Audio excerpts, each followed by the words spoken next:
નમસ્કાર મિત્રો, આજે સીધું ને સટમાં આપણી સાથે મનીષી જાની જોડાયા છે. મનીષી એવું નામ કે જેને માટે અમે કોલેજમાં હતા ત્યારથી આજ લગી અમને માન રહ્યું છે, કારણ કે એ નવનિર્માણ આંદોલનના નેતા રહ્યા છે. અને નવનિર્માણ આંદોલનના બીજા નેતાઓ અમે ઘણી વખત એ કોટ અનકોટ કહીએ છીએ કે વેચાઈ ગયા હતા, પરંતુ આ એક નરબંકો હતો કે જે ક્યારેય કોમ્પ્રોમાઇઝ એને ન કર્યા, અને આજે પણ એને માટે અમે સલામ કરીએ છીએ. એ નવનિર્માણના દિવસો યાદ આવે છે. દવાખાને ગયા હતા અમે સેન્ટ ઝેવિયર્સ હોસ્ટેલથી દવા લેવા માટે, અને પોલીસે રાઉન્ડ અપ કરીને એલડી હોસ્ટેલની અંદર દંડા ફટકાર્યા હતા, એ પણ યાદ આવે છે. પણ આ મનીષી જાની એ આખા આંદોલનના નેતા, એટલે એમની પાસેથી અધિકૃતપણે આપણે વાત કરી શકીએ, મેળવી શકીએ. અને ખાસ કરીને આપણા બહુ જ જાણીતા લેખક, વિશ્લેષક, સમીક્ષક, કટાર લેખક અને પોલિટિકલ સાયન્સના અધ્યાપક રહેલા પ્રકાશ શાહ, એમનું પણ બહુ સ્પષ્ટપણે એ કહેવું હતું કે મનીષી જ કહી શકે સાચી વાતો, ટકોરાબંધ વાતો. મનીષીભાઈ, તમને આજે યાદ એટલા માટે અમે સીધું ને સટમાં કર્યા કે વડોદરામાં માનનીય વડાપ્રધાન નરેન્દ્ર મોદી સરદાર ધામ ત્રીજાના ઉદ્ઘાટન માટે આવ્યા, ત્યારે એમણે આમ તો પોતાના વખાણ પોતે કરવામાં થાકતા નથી, પણ એમણે છેલ્લે એમ કહ્યું કે નરહરી અમીન, પંકજ પટેલ અને હું, આમ તો પહેલાથી હું થી શરૂ થાય એમનું, અમે ત્રણેય નવનિર્માણની ઓલાદો છીએ. હવે મને ખબર નથી, કારણ કે મને તો નરેન્દ્ર મોદી ક્યાંય દેખાયા નહોતા એ વખતે. તમે કદાચ તમારી સાથે એમણે કામ કર્યું હોય અને નવનિર્માણમાં એમણે ભાગ લીધો હોય, એવું બની શકે.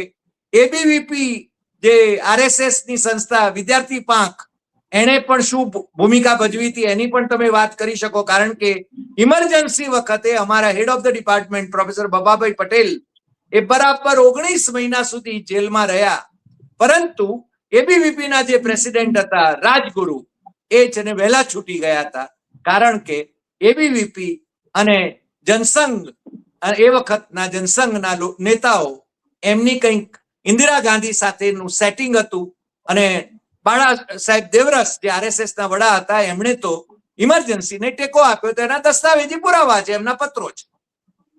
તો સીધો હું તમને સવાલ કરું છું મનીષજીભાઈ, કે નવનિર્માણ આંદોલન નું નેતૃત્વ તમે કર્યું અને તમે કોઈ પક્ષમાં ન જોડાયા, તમને ઘણી બધી ઓફરો હતી. એ વખતે નરેન્દ્ર મોદી, આજના આપણા વડાપ્રધાન, એમની નવનિર્માણ આંદોલનમાં કોઈ ભૂમિકા હતી ખરી? હવે હરિભાઈ, તમે જો સીધી સટ વાત કરું તો હું અત્યારે પણ ગુજરાતમાં જ્યાં જ્યાં જાઉં તો દરેક જગ્યાએ લોકો એમ કહેતા હોય કે અમે પણ નવનિર્માણમાં હતા. એટલે ભાગીદારીની વાત કરતા હોય એમણે શબ્દ ઓલાદ શબ્દ વાપર્યો. સદભાગ્ય એમણે નેતા હતો એવું નથી કહ્યું. એટલે હવે આ એટલું મોટું આંદોલન હતું કે નારાયણ દેસાઈએ જયારે 1974માં જ એક લેખ લખ્યો હતો, નવનિર્માણ આંદોલન પૂરું થયું, 15મી વિસર્જન થયું, અને એક હિન્દી લેખમાં એમણે લખ્યું હતું કે 1942 કરતા આમાં વધારે લોકોનું પાર્ટિસિપેશન હતું. અને નીરુ દેસાઈએ તો આંદોલન ચાલતું હતું, આપણા બહુ પ્રતિષ્ઠિત પત્રકાર અને આઝાદીના લડવૈયા, તો એમણે તો આંદોલન ચાલુ હતું જ્યારે ચીમનભાઈ ગયા અને પછી વિસર્જનનું આંદોલન ચાલુ હતું. એ જ વખતે એમની કોલમ જે બહુ મશહૂર હતી, વાસ્ત્રિકા, આપ જાણો જ છો, એમાં એમણે લખ્યું હતું, જરાક 2 લીટી વાંચી લો હું તમને તમારી સામે, પછી આપણે આગળ વાત કરીએ, કે ગુજરાતમાં અભૂતપૂર્વ વિદ્યાર્થી યોગ આંદોલન સાથે સરખાવી શકાય તેવું કોઈ બંધ કે વિપ્લવ અત્રે કે દેશભરમાં થયું છે કે નહીં તેવો સવાલ ઘણા સ્નેહીઓ અને સુહૃદોએ પૂછ્યો છે. ગુજરાતમાં 1919, 1930, 32, 1942, 1956 વગેરેના જન આંદોલનો જોયા, જાણ્યા અને અનુભવ્યા છે. પરંતુ વર્તમાન આંદોલનનો વ્યાપ, વિસ્તાર અને તેમાં પ્રતિષ્ઠિત પ્રજાના બળની ભાવનાની ઉગ્રતાની તોલે આ કોઈ આવી શકે તેમ નથી. 1968ના પેરિસ યુવા આંદોલન સાથે સરખામણી કદાચ થઈ શકે. આ બંને આંદોલન પાછળના મૂર્ત અમૂર્ત ભાવ, સ્થાપિત સમાજ રચના, તેની બીબાઢાળ પરંપરાઓ, જૂનવાણી મૂલ્યો, ધોરણો સામેનો આક્રોશનો બળનો છે. પરંતુ પેરિસ આંદોલન ફ્રાન્સમાં અન્ય સ્તરે વિસ્તરી નહોતું, આટલો સમય નભ્યું નહોતું. આવું એમણે જ્યારે આંદોલન મધ્યમાં હતું ત્યારે એમણે વાત કરેલી. એટલે આ આંદોલનમાં બધા કે એ સ્વાભાવિક છે, કારણ કે એનું મોટા પાયા પર લોકોનું પાર્ટિસિપેશન હતું. પણ નેતાગીરીની વાત કરવા જઈએ આપણે તો આંદોલન જ્યારે શરૂ થયું નવનિર્માણ 1974માં, અને અમે ઘણી બધી પ્રવૃત્તિ બીજા બધા, એનું મૂળ કારણ એ છે કે એ પહેલી વાર સેનેટમાં વિદ્યાર્થીઓને સ્થાન મળ્યું. અને આખા દેશમાં ગુજરાત યુનિવર્સિટી પહેલી હતી કે જેમાં જે નવો કાયદો આવ્યો UGC નો, એમાં વિદ્યાર્થીઓને પ્રતિનિધિત્વ મળ્યું, દરેક ફેકલ્ટીના એક વિદ્યાર્થીને. હવે એ ઇલેક્શનમાં હું એ વખતે MA કરતો હતો, એટલે એ વખતે જે પ્રતિનિધિત્વ મળ્યું એમાં અમે 12 જણા ચૂંટાયા જુદી જુદી ફેકલ્ટીના. ડેન્ટલ છે, ફાર્મસી છે. એટલે એ જે અમે હતા, એટલે અમે ઓફિશિયલ લીડર બન્યા. એ પહેલા જે કોંગ્રેસનો જે યુવા પાંખ હોય કે વિદ્યાર્થી પાંખ હોય કે પછી જનસંઘની હોય, ABVP હોય, હવે એ બધાની લીડરશીપને એટલું મોટું એમનું પ્રભુત્વ ન હતું, અને એ માત્ર એમની જે રાજકીય જે માત્ર હોય એના ઈશારે જ ચાલનારું હતું. અને એમાં વિદ્યાર્થીઓ હોવા એવું પણ ન હતું કે નેતાઓ. એટલે આ અમને એક ઓફિશિયલ નેતાગીરી અમે બન્યા. અને એ વખતે ગુજરાત યુનિવર્સિટીમાં કચ્છથી માંડીને છેક સાબરકાંઠા ને બધા વિસ્તારો એમાં સામેલ હતા ગુજરાત યુનિવર્સિટીમાં. અને પછી જ્યારે સિન્ડિકેટનું ઇલેક્શન આવ્યું, જે હાઈએસ્ટ બોડી છે, એમાં પણ બી જનરલ સીટ ઉપર મારા બધા 12 મિત્રો સેનેટના અને અધ્યાપક મંડળના સાથીઓ, એ બધાના સહકારથી હું એમાં પણ રણજીત શાસ્ત્રીને, જે ખંભાતના મેયર હતા, એમને હરાવીને હું ચૂંટાયો. હવે આ બધી જગ્યાએ અમે પ્રશ્નો જે હલ કરતા હતા ત્યારે અમારા જે અલંકાર નાયક છે, જે LD એન્જિનિયરિંગ કોલેજના GS હતા અને સેનેટ સભ્ય હતા, અને અમારી સાથે હતા. એટલે એ લોકોના ફૂડ બિલના પ્રશ્ન લઈ અને જે જાતની દમન કર્યું હતું પોલીસે, અને એટલા બધા ભાવ વધારે થઈ ગયા હતા, 70ના સીધા 100 રૂપિયા, એ 30% વધારો જે હતો. અને એમાં એવી હાલત થઈ ગઈ હતી કે ગ્રામીણ વિસ્તારથી આવનારા છોકરા હોય એટલે ઘણા વિદ્યાર્થીઓને એક ટંક ભૂખે રહેવું પડે અથવા ઉધાર પૈસા લેવા પડે, એવી પરિસ્થિતિ હતી. એટલે એ લોકો સ્વાભાવિક છે કે એની સામે એ અવાજ ઉઠાવે, અને અવાજ ન સંભળાય તો તોડફોડ પણ કરે. આ ઘટનામાં પોલીસે એટલું બધું રાત્રે દમન કર્યું કે પછી 2 દિવસે અમે રેલી કાઢી. અને અમે યોગ લાગણી સમિતિઓ અમે એમ કહ્યું કે આ એટલા માટે છે કે આ કોઈ કુદરતી પરિસ્થિતિ નહીં, પણ માનવ સર્જિત અછત અને ભ્રષ્ટાચાર અને મોંઘવારીને કારણે, નેતાઓ અને વેપારીની સાંઠગાંઠને કારણે આટલા બધા ભાવ. અને એ વખતે જે છાપામાં સમાચાર આવ્યા હતા કે દરેક વસ્તુના ભાવ 100 થી 150% વધી ગયા હતા એક જ વર્ષમાં. બાજરી, અનાજ, સિંગ તેલ, તમામ વસ્તુઓના. અને એને કારણે આ ભાવ વધારો છે. એટલે આ આખું આંદોલન છે. ને પછી તે એમાંથી એ નવનિર્માણ સમિતિ બનાવી, કારણ કે પુરુષોત્તમ માવલંકર છે, એમના ઇલેક્શનમાં પણ એના આગલા વર્ષે અમે કામ કર્યું હતું ચૂંટણીમાં, જે અપક્ષ હતા, એ પણ આવ્યા, એમાં જોડાયા. અને આ સેનેટ હોલમાં આ નવનિર્માણ સમિતિનો રચના થઈ. અને હું સિન્ડિકેટમાં હતો એટલે એ લોકો મને પ્રમુખ બનાવ્યો. અને પછી અમે એમાં નક્કી કર્યું કે જે બીજા બધા એક્ટિવ જે લોકો હતા, કે રાજકુમાર ગુપ્તા પણ સેનેટ સભ્ય હતો, એટલે એવું પ્રમુખ બનાવવામાં આવ્યો. 2 મંત્રીઓ હતા, એક શૈલેષ શાહ હતા, એક કોમર્સના ફેકલ્ટીના હતા, એટલે એ બન્યા. ઉમાકાંત માકડ છે એ GS હતા લો કોલેજનો, એટલે એ પણ સેક્રેટરી, એટલે 2 સેક્રેટરી બન્યા. પછી એક હસમુખ પરીખ છે ખજાનચી બન્યા. અને પછી અમે કહ્યું કે જેટલા બીજા સેનેટ સભ્યો અને GS છે જનરલ સેક્રેટરી બધી કોલેજના, એ બધા અમારી કારોબારીના સભ્યો બન્યા. બરોબર. એટલે આ માત્ર વિદ્યાર્થીઓનું સંગઠન હતું. જી. એટલે નરેન્દ્રભાઈ મોદી આમાં ક્યાંય આ જે કમિટી હતી, આ હોદ્દેદારો હતા, આ કારોબારી સભ્ય હતી, એમાં ક્યાંય હતા નહીં. પણ આમાં કારણ કે એબીવીપી માં એ સક્રિય હતા ને મનીષભાઈ? એબીવીપી માં હોવાનો દાવો થાય છે, એટલે એબીવીપી તરફથી નોમિનેટ થયેલા? ના, એબીવીપી એવું છે, તમે જો એબીવીપી ની જોશો એ સમયના નેતાગીરીમાં, તો એ વખતે અરુણભાઈ ઓઝા છે એ એબીવીપી ના પ્રમુખ હતા. જી. ચંદ્રકાંતભાઈ કરીને જે હતા એ એના સેક્રેટરી હતા. એટલે એ લોકો એ આંદોલનમાં કરતા હતા. પણ એ લોકોનું આંદોલનમાં એવું હતું કે એબીવીપી નું કામ એ છે કે RSS ની જે શાખા હતી કે એ લોકોએ કોઈ રાજકારણમાં નહીં પડવાનું. એમની રાજકારણની જે છે એ જનસંઘ અને માત્ર વિદ્યાર્થીઓના પ્રશ્ન હોય એમાં જ એ લોકોએ આંદોલન કરવાનું. એટલે અરુણ ઓઝા એમાં હતા, નરેન્દ્ર મોદી નો ચહેરો ક્યાંય દેખાયો નહીં. ના, એબીવીપી માં તો એ હતા જ નહીં. એબીવીપી માં હતા જ નહીં. એ તો RSS ના માત્ર સ્વયંસેવક હતા.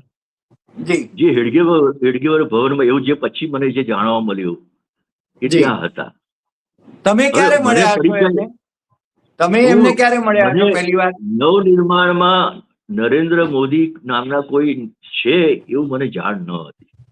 જી. હું છેક 1982-83 માં એવું થયું હતું કે જયારે 81 માં અનામતના તોફાનો થયા એ પછીના સમયમાં સમરસતાનો કાર્યક્રમ વાજપેયીએ કર્યો.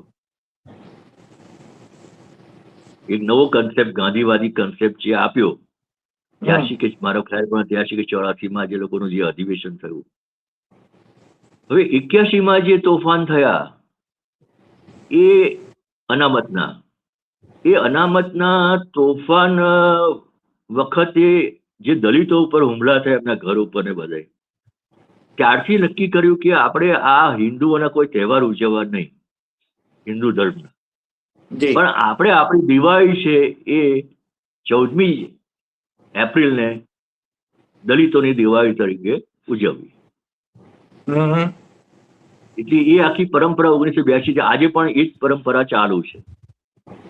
એટલે એ વખતે બહુ મોટા પાયામાં લોકો ત્યાં ભેગા થાય સાળંગપુર અમદાવાદમાં બાબા સાહેબ સ્ટેચ્યુ પાસે, ત્યાં બુક સ્ટોલ ને બધું લાગે.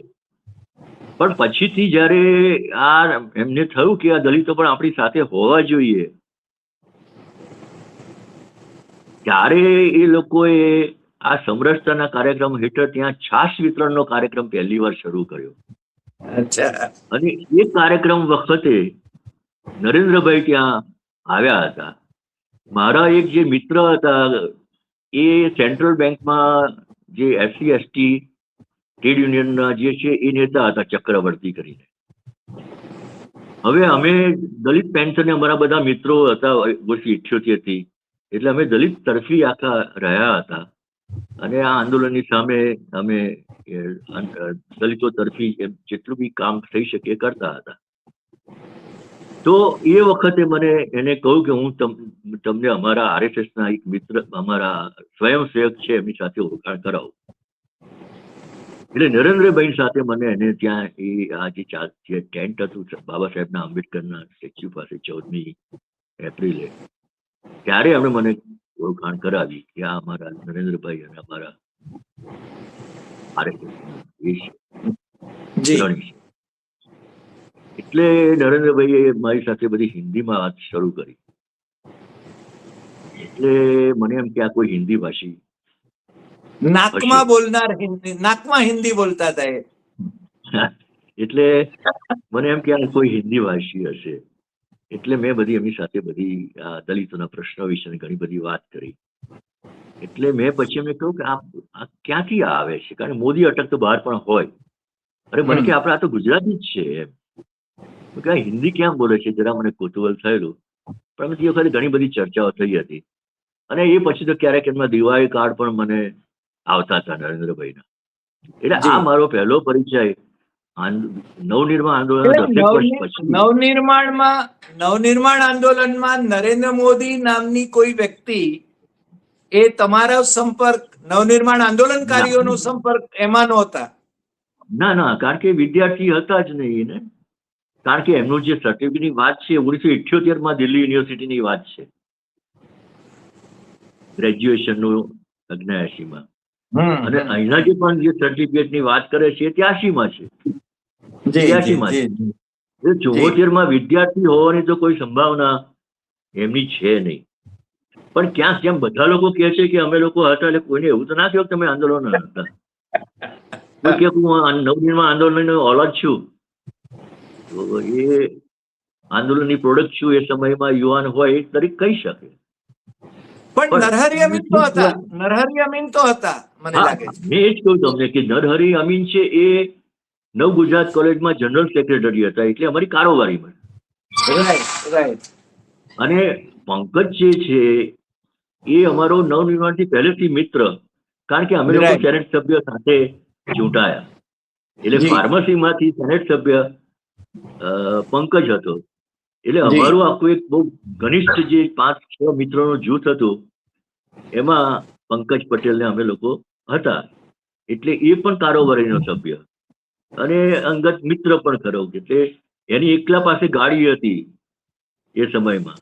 એટલે અમારો નવનિર્માણ સૌથી ઉપયોગ, એટલે એ બધા નેતાઓ બહુ અમારા ઘનિષ્ઠ કહેવાય. રાઈટ. આમાં કારોબારી સભ્ય. આ બધામાં ઓલ્સો રેનમાં હું પણ માની લે કે કહું કે હું પણ ઓલાદ નવનિર્માણની, હા, તો બધું ચાલે. નરેન્દ્ર મોદીએ ના, પોતાની જાતને જોડી દીધી. કહી શકો. હા. હવે આ તો આ પણ શું છે કે પેલું, હા, હું તમને એક જી. વસ્તુ કહું. આ જે સાવરકરનું જે રીતે ચાલે છે ને, જી. કે મહાન બનાવી દીધા સાવરકરને, સ્વાતંત્ર્ય સેનાનીને બધું. તમને એક વસ્તુ કહું કે એબીવીપીએ પોતાનો એક ઇતિહાસનું પુસ્તક બહાર પાડ્યું છે 2-3 વર્ષ પહેલા. જી. આખો ઇતિહાસ હિન્દીમાં બહાર પાડ્યું છે. હા. હવે મારા મિત્ર છે તે જેપી આંદોલનમાં જ અમારા બધા મિત્ર થયા હતા, કારણ કે જેપી એક જે કમિટી બનાવી હતી નવનિર્માણ પછી, એમાં એક અરુણ જેટલી હતા અમારી સાથે કમિટીમાં. અમારી 5 જણાની કમિટી હતી. બીજા જેએનયુ માંથી આનંદ કુમાર હતા. જી.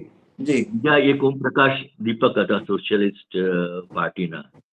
ચોથા સુબ્રમણ્યમ સ્વામી હતા, એ પરદેશથી ભણીને આવેલા અને સ્વદેશી મુવમેન્ટનું એ કરતા હતા. અને 5મો હું હતો. મારી 5 જણાની કમિટી હતી, જે એમને અમે નેશનલ લેવલનું બનાવ્યું હતું. જી. એ આનંદ કુમાર સાથે મારી મિત્રતા હજુ પણ ચાલુ જ છે. એટલે અમારે બહુ ઘનિષ્ઠ મિત્રો છીએ. તો એણે હમણાં જ મને ગયા વર્ષે એક પુસ્તકનું બધું થોડુંક ઝેરોક્ષ કરીને મોકલ્યું, આ ઇતિહાસ જે છે. जी.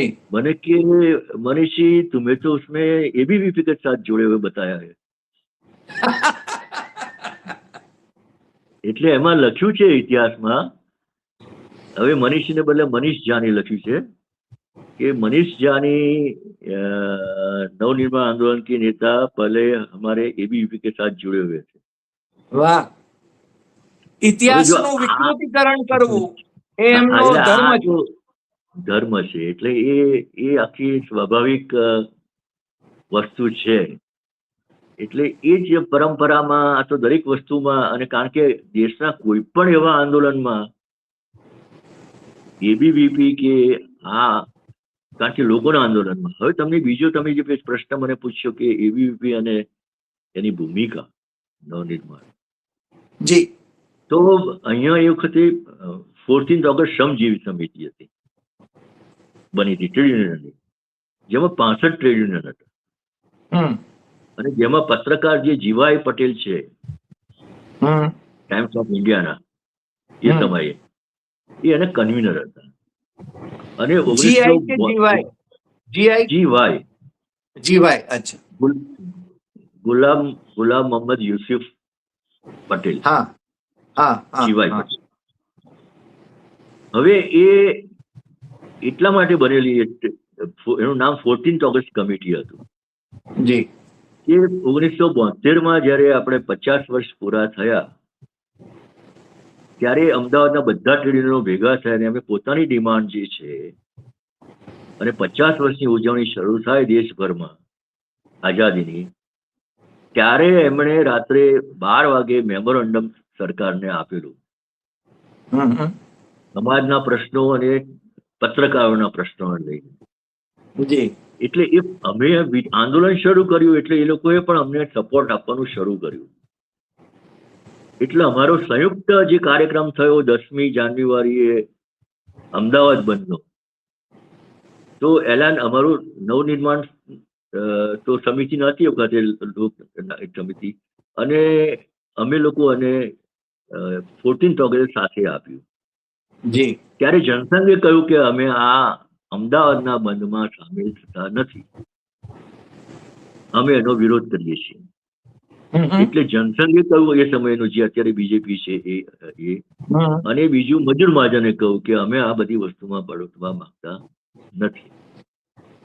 અચ્છા. એ જ રીતે 25મી એ 10મી તારીખનું આંદોલન જે બંધ છે એટલો જડબેસલાક હતો કે છાપા પણ બંધ રહ્યા હતા. છાપાના તમામ પત્રકારો એ આંદોલનમાં જોડાયા હતા. એટલે દેશમાં બહુ ભાગ્ય જેવી ઘટના બનતી હોય જયારે બંધમાં પત્રકારો જોડાતા. જી જી. એ રીતે 25મી તારીખનો જે ગુજરાત બંધનો કોલ આપ્યો હતો એ પણ સંયુક્ત બંધ હતો, અને એમાં અધ્યાપક મંડળ પણ જોડાયેલું હતું. જી. તો એ વખતે પણ જનસંઘે ગુજરાત બંધનો વિરોધ કર્યો હતો. જનસંઘ અને ગુજરાત ABVP બંધનો, બંને. હા, એટલે એબીવીપી પણ. એટલે અમે જયારે કાર્યક્રમો આપતા હતા ત્યારે એબીવીપી પણ એમના સ્વતંત્ર અલગ પ્રોગ્રામ આપતા હતા. એટલે નવનિર્માણના કાર્યક્રમોમાં એ સામેલ થતા હતા. પણ એબીવીપી ના કાર્યક્રમો આપ્યા હોય કે અમે એ લોકો કે ભાઈ અમે એક દિવસના ઉપવાસ કરીશું, તો અરુણ ઓઝા છે કે ચંદ્રકાંતભાઈ છે, તો એ આપણે બહુમાળી બિલ્ડિંગ છે એની પાસે પાથરણું પાથરી પેલા નશાબંધી જે છે ત્યાં 5 જણા બેઠા હોય, અને બીજી બાજુ અમારું જનતા કર્ફ્યુનો કાર્યક્રમ હોય. એટલે તમે છાપા જુઓ તો એમના બધા કાર્યક્રમો અલગ હતા. એટલે એને કારણે જે આરએસએસ ની સાથે જોડાયેલા હોય એ પણ દાવો ના કરી શકે કે અમે નવનિર્માણ સાથે જોડાયેલા. એટલે એબીવીપી ની આ પ્રકારની ભૂમિકા હતી. એટલે આ લોકો મોંઘવારી સામેના આંદોલનો, કારણ કે આમ જોવા જાવ તો પહેલા એવું જ કહેવાતું હતું કે આ તો બધી વેપારીઓની પાર્ટી છે જનસંઘ. એટલે સ્વાભાવિક છે કે એ આવા પ્રકારના કોઈ પણ રાઇટિસ્ટ પાર્ટી હોય એ આ પ્રકારના આંદોલનોમાં, મોંઘવારી સામેના આંદોલનોમાં ભાગ ના લે. બરાબર બરાબર. હા, એટલે એ લોકોનું આ પ્રકારનું હતું. મનીષભાઈ, મને બીજો એક સવાલ, કારણ કે તમે લખ્યું પણ છે, હા, ગુજરાત વિદ્યાપીઠમાં મોરારજીભાઈ ઉપવાસ ઉપર બેઠા હતા. ચિમનભાઈની સરકાર જવી જ જોઈએ, વિધાનસભા બરખાસ્ત થવી જ જોઈએ, આ બધું ચાલી રહ્યું હતું ત્યારે ક્યાંક ખાનગી ખૂણે મોરારજી દેસાઈની પ્રાઇમ મિનિસ્ટર થવાની નહેરુના યુગથી મહેચ્છા જે હતી એ મહેચ્છા પરિપૂર્ણ કરવા માટે કદાચ એ ચિમનભાઈની સાથે સંતોષ કરી રહ્યા હતા એવું પણ સંકેત મળે છે. એ શું હતું? ના, એમાં તમને હું એમ કહીશ કે મોરારજીભાઈ છે એ પણ એમનું અલગ જ કરતા હતા. નવનિર્માણ ચાલતું હતું ત્યારે સંસ્થા કોંગ્રેસના કાર્યક્રમો અલગથી ચાલતા હતા. કારણ કે અમે બહુ સ્પષ્ટપણે બધી મિટિંગમાં કહેતા હતા કે અમે આ બધા જ ધારાસભ્યો છે એનો વિરોધ કરીએ છીએ, ખાલી રૂલિંગ પાર્ટીનો નહીં.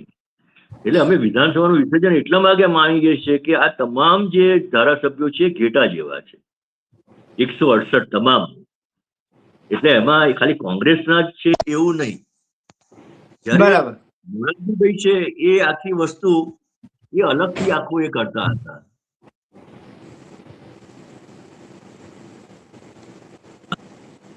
એટલે હવે એ જે ઉપવાસ પર બેઠા તમે જે કહો છો એ જયારે લગભગ નક્કી થઈ ગયું હતું, મોટે ભાગના ધારાસભ્યો રાજીનામા આપી દીધા હતા અને આમ 1 કે 2 દિવસમાં આ વિસર્જન થશે જ એવી એક પરિસ્થિતિ હતી અને અમે લોકો તિહાડ જેલમાં હતા. દિલ્હીમાં પાર્લામેન્ટના જી ઘેરાવાનો કાર્યક્રમ જી આપ્યો હતો ત્યારે એમણે છેલ્લા દિવસોમાં 2 દિવસમાં આવીને એ વિદ્યાપીઠમાં ઉપવાસ પર ઉતરી ગયા વિસર્જન માટે. એને ઓહ. ક્રેડિટ મળી છે. એટલે આ મોદી જેમ અને નર્મદા જેવું યોજના માટેનું જે પેલા 5 સ્ટાર ઉપવાસ કર્યા હતા એ રીતે મોરારજીભાઈએ પણ આ ઉપવાસ કર્યા. હા, એ 2 દિવસના ઉપવાસ કર્યા અને 2 દિવસ પછી તો વિસર્જન થયું 15મી તારીખે. અને જેવું વિસર્જન થયું વિદ્યાપીઠમાં બેઠા હતા. આમ તો એમ કહેવાય કે વિદ્યાપીઠમાં એને રાજકારણ સાથે કઈ લેવા દેવા નથી, પણ આ મોરારજી દેસાઈ ને બધા લોકોએ સૌથી વધુ દુરુપયોગ કરેલો છે. જી. અને એ પહેલા અમારા મિત્ર કનુભાઈ ભાવસાર હતા જે વિદ્યાપીઠમાં પીએચડી કરતા હતા. જેવા હમ. ચીમનભાઈએ રિઝાઇન કર્યું અને એ અમારી સમિતિમાં હતા કારણ કે વિદ્યાપીઠના વિદ્યાર્થી હતા કનુ ભાવસાર. જી જી. તો કનુભાઈ તરત બીજા દિવસે ચીમનભાઈના રાજીનામા પછી તરત એ ગયા વિદ્યાપીઠમાં અને કહ્યું કે એ ઉપવાસ પર ઉતરી ગયા કે ચીમનભાઈ અહીંયા ટ્રસ્ટી છે, હમ. વિદ્યાપીઠના ટ્રસ્ટી તરીકે એમને તમારે કાઢી મૂકવા જોઈએ, બાકાત કરવા જોઈએ. જો આટલા ભ્રષ્ટ છે જેઓ ગાંધી આપણા વિદ્યાપીઠના મૂલ્યોની સાથે નથી એ, ત્યારે એ લોકોની પરિસ્થિતિ બહુ ખરાબ થઈ ગઈ કારણ કે બહાર વાતાવરણ એટલું બધું લોકોનું હતું. એટલે રામલાલભાઈએ એમને આશ્વાસન આપ્યું કે આપણે ટ્રસ્ટીઓની મીટિંગ કરીશું, કારણ કે ટ્રસ્ટી હતા ચીમનભાઈ જી. અને મોરારજીભાઈ હતા એ એમના કુલપતિ હતા કુલપતિ હતા. અને રામનાથ પંડિત છે ચાન્સેલર. કુલનાયક હતા. હા, ચાન્સેલર હમ હતા. હમ. એટલે એ પછી એમને આશ્વાસન આપ્યું કે આપણે ટ્રસ્ટીઓની મીટિંગ કરી જેમાં તમને પણ બોલાવીશું આપણે નક્કી કરીશું. એટલે આમ જોવા જાવ તો મોરારજીભાઈ સાથે એની સારી એવી ઘનિષ્ઠ મિત્રતા હતી. જી. અને આ ઉપવાસ પર વિધાનસભાના વિસર્જન વખતે બેઠા ચીમનભાઈની વખતે એમને ચીમનભાઈ ને રાજીનામું આપવા કહ્યું, પણ એમણે એવું કહ્યું કે લોક લાગણીને માન આપીને તમારે રાજીનામું આપવું જોઈએ. હમ. તમે ભ્રષ્ટ છો કે તમે, એવું નથી કહ્યું. હમ. એ બધા મેં જે સ્ટેટમેન્ટ જે વખત છાપામાં હતા ત્યારે મોરારજીએ કહ્યું કે હવે તમે લોક લાગણીને માન આપીને રાજીનામું. જી જી. એટલે એટલે એ આ ઉપવાસ કર્યા અને બીજા જ દિવસે એમને સીધા મુંબઈમાં જઈને પ્રેસ કોન્ફરન્સ કરેલી. હમ. 15મી વિસર્જન થયું અને સીધા જ જઈને એમણે પ્રેસ કોન્ફરન્સ કરી, ત્યાં વાહવાહી લૂંટી અને લોકોમાં આખું ઊભું કર્યું કે મોરારજી દેસાઈએ ઉપવાસ કર્યા એટલે વિસર્જન મળ્યું. વાહ, વાહ. બરાબર. અને અને ત્યાં પહેલી માંગણી કરી કે હવે વહેલામાં વહેલી તકે ઇલેક્શન થવું જોઈએ. હમ. હમ. અમારું માંગણી હતી ને અમે જેપી સાથે જે ચર્ચાઓ કરતા હતા એમાં એવું હતું કે ઇલેક્શન તરત નહીં કરવું. અમારું તો અમે ઇલેક્શન તો લડવાના હતા નહીં. અમે સ્પષ્ટ કહેતા હતા કે અમે આ તમે ઇલેક્શનમાં, કોઈ પાર્ટીમાં જોડાવાનો ઇનકાર કરી દીધો હતો. હા, એટલે અમે કહ્યું કે અમે કોઈ પાર્ટીમાં જોડાવાના નથી, અમે તમામ પાર્ટીઓનો વિરોધ કરીએ છીએ. હમ. એટલે એ આખી વસ્તુ અમારા માટે અને તાત્કાલિક નહીં થવું જોઈએ ઇલેક્શન. જી. એક લોક ઘડતર થાય, લોકો પોતાના સારા ઉમેદવારોની પસંદગી કરતા થાય પછી ઇલેક્શન થવું છે. એ પછી આ બધી સાઠગાંઠ એમણે જે શરૂ કરી અને જયપ્રકાશજીને પણ એવું પ્રેશર છે કારણ કે બિહારમાં પછી આંદોલન છે. આપણે તો અહીંયા ચીફ મિનિસ્ટર ગયા, વિધાનસભાનું વિસર્જન થયું, પણ બિહારમાં એ આંદોલન જે છે એમાં એ લોકો ચીફ મિનિસ્ટરનું રાજીનામું પણ નહીં લઈ શક્યા અને વિધાનસભાનું વિસર્જન પણ નહીં કરાવી શક્યા. જી. એટલે જયપ્રકાશજીએ પછી આખી વસ્તુને એક દેશવ્યાપી આંદોલન કરવા માટે આ પછી એક મોરચો જે ઉભો કર્યો, હમ જેમાં સંસ્થા, કોંગ્રેસ, જનસંઘ આ બધાને સાથે લીધા. અને એમાં કિમલોપે પછી ટેકો આપીને બાબુભાઈની સરકાર બનાવી. ચિમનભાઈની સાથે ચિમનભાઈ હા સત્તાનો હા સ્વાદ પાછો કાઢ્યો. હા હા હા. એટલે એ પણ આખી વસ્તુ છે કે ચિમનભાઈ ને આખો જે સાથ ને સહકાર આપ્યો, એની વચ્ચે વાટાઘાટો જે કરવાનું કામ કરતા હતા એ મનુભાઈ પંચોલી દર્શક કરતા હતા, મોરારજીભાઈ અને ચિમનભાઈ વચ્ચે. અચ્છા અચ્છા. જે અમને ખબર પડી, એટલે અમે જયારે દિલ્હીમાં જેપીએ મીટિંગ કરેલી અને ઓલ ઇન્ડિયા લેવલે, જયારે ચંદ્રશેખર ટી પાર્ટી આપીને ચંદ્રશેખર પણ કોંગ્રેસમાંથી અલગ થયા, જી શાસક કોંગ્રેસ યંગ ટર્ક ને બધા કહેવાય. યંગ ટર્ક્સ, હા. ધારિયા ને એટલે બધા આવ્યા મને લાગે. હા હા હા, એ બધા જે અલગ થયા અને એક મોટું યોગ સંમેલન થયું અને પછી બીજી પાર્ટીઓ સાથેનું બધું થયું. જી તો એ સંમેલનમાં મેં બધા આ જે ચાલી રહ્યું છે ગુજરાતમાં ચિમનભાઈ સાથે, એમ કે જે લોકોએ સૌથી વધારે અમારા યુવાનોનો શહીદી વહોરી છે, એ કિબલોક સાથે આ લોકો વાટાઘાટ કરી રહ્યા છે અને માત્ર કોંગ્રેસનો વિરોધ કરી અને ચૂંટણી લડવા માંગે છે બધા ભેગા થઈ. અને એ સાંઠગાંઠ ચાલે છે એ અંગેની પત્રિકાઓ અમે ત્યાં બધામાં વહેંચી હતી. બરાબર. અને એને કારણે મોરારજીભાઈ ખૂબ નારાજ થઈ ગયા હતા અમારા ઉપર. રાઈટ. એટલે ત્યાં પણ કે આ છોકરાઓને બધાને શું ખબર પડે એમ, બહુ ગુસ્સો અમારા ઉપર કર્યો હતો. તો એ કાર્યક્રમમાં અમે એ પત્રિકાઓ વહેંચી હતી, કારણ કે એ સમયે યુવાન આપણી ઉંમર હોય એટલે આપણે તો એ વસ્તુ, આવી કોઈ વસ્તુને છોડીએ નહીં. એટલે અહીંયા બરાબર. પણ જે લોક સંઘર્ષ સમિતિ બની હતી, જેમાં મનુભાઈ ને બધા હતા, ઈશ્વર પેટલીકર છે, ભોગીભાઈ ગાંધી છે, આ બધા જ હતા. એમાં પેલા પણ ટાઉન હોલની મીટિંગનો તમે ઉલ્લેખ કરો છો? ના, એ ટાઉન હોલ સિવાય એક લોક સંઘર્ષ સમિતિ બની હતી જી નવનિર્માણ પછી, જેપીએ બનાવી હતી. જી જી એના પછી આ લોક સમિતિ બની ગઈ. જી. એના ફાઉન્ડર મેમ્બર અમે લોકો હતા.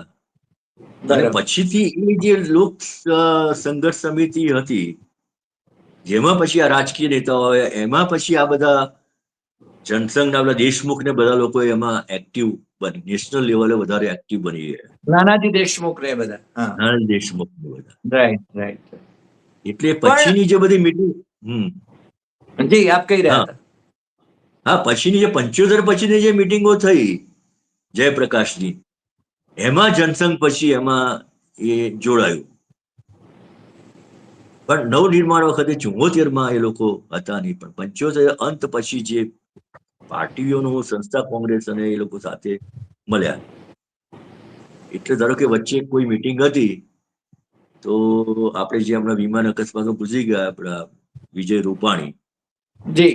તો નવનિર્માણ વિશેની જ વાત હતી. કોઈ આજનું પુસ્તક કોઈ હતું, જેપી ના વિશેનું પુસ્તક હિન્દીમાં, એનું અંગ્રેજીમાં જી. એનું વિમોચનનો કાર્યક્રમ હતો. એટલે કોઈએ એમાં કહ્યું કે આ વિજય રૂપાણીને પણ એ બધા નવનિર્માણમાં હતા. પણ વિજય રૂપાણી એટલો સજ્જન માણસ, એને કહ્યું કે અમે લોકો નવનિર્માણમાં નહોતા. નવનિર્માણ તો કે આ મનીષીભાઈ બધાનું નવનિર્માણ હતું. પણ પણ અમે લોકો એબીવીપી એ પુસ્તક છાપ્યું, એમાં મનીષ જાની એમાં છે ને એબીવીપી ના હતા. હવે એ બધા દિલ્હી વાળાની આ બધી કારીગીરી હશે એવું માની લઈએ રાઈટ આપણે. રાઈટ. ના પણ મને લાગે છે મનીષભાઈ, આપણે છે ને ફરીને વાત કરવી પડશે, કારણ કે હા આ ઇતિહાસને છે ને સાચા અર્થમાં ડોક્યુમેન્ટ કરવાની જરૂર છે. તમે તો લખતા જ હા રહ્યા છો, પણ મને હા લાગે છે વ્યાપક ભૂમિકા ઉપર લોકો સુધી પહોંચે એ ખૂબ જરૂરી છે. અને જી નવનિર્માણનો ઇતિહાસ એટલો પ્રગટપણે ગ્રંથસ્થ નથી થયો. ધારો કે તમે જે કંઈ લખ્યું છે અથવા બીજા કેટલાકે લખ્યું છે, એ એના પ્રત્યેક મુદ્દાને વધારે એક્સપાન્ડ કરીને એને મૂકી શકાય એમ છે. કારણ કે આપણી ગુજરાત યુનિવર્સિટીની લાઇબ્રેરીમાં પણ એના કતરણો હા એ છે ત્યાં, પણ એના વિશે અચ્છા લખાયું નથી. એકાદ કોઈ કે મને લાગે છે રિસર્ચનું કામ કર્યું છે, બાકી કોઈ ગ્રંથો નથી લખાયા અને લખાવા જોઈએ. હા, પણ ફરી મળીશું આપણે. આજે આપ અમારી સાથે એટલે- જોડાયા એટલે અને બહુ જ હરિભાઈ, હું મન અત્યારે મોકળાશથી વાત કરી, એ બદલ આપનો ખૂબ ખૂબ હરિભાઈ, આભાર. જી હરિભાઈ, અત્યારે હું લખી રહ્યો છું હા, અને આ વર્ષના અંત સુધીમાં પુસ્તક તૈયાર થઈ જશે. વાહ, એટલે લગભગ એના 34 પ્રકરણો મેં લખી નાખેલા છે. વાહ, અને કારણ કે મેં ઘણું બધું ભેગું કર્યું છે, છાપાના કટિંગો ને બધી વસ્તુઓ. એટલે આજે મેં જેટલી પણ વાત કરીને જી એ તમામની વસ્તુઓના મારી પાસે એટલે પ્રિન્ટેડ પુરાવાઓ છે. નહીં, તમે પોતે જ એમાં હા, એટલે એટલે એ કર્ણધાર હતા બધી એટલે. એટલે બધી તારીખો સાથે મારી પાસે બધી જ જી, એમાં વાત છે. પણ અને અમે એ બધા બધાનો ઉપયોગ કરી. એ પુસ્તકની રાહ જોઈશું. પુસ્તક જરૂર જલ્દી જરૂર આવે એવી અપેક્ષા કરીએ છીએ. આજે આપ જરૂર અમારી જરૂર સાથે જોડાયા બદલ આપનો ખૂબ ખૂબ આભાર. ફરી મળીશું નવા એપિસોડમાં તમારો પણ ખૂબ નવા ખૂબ વિષય સાથે. નમસ્કાર. આભાર. નમસ્કાર.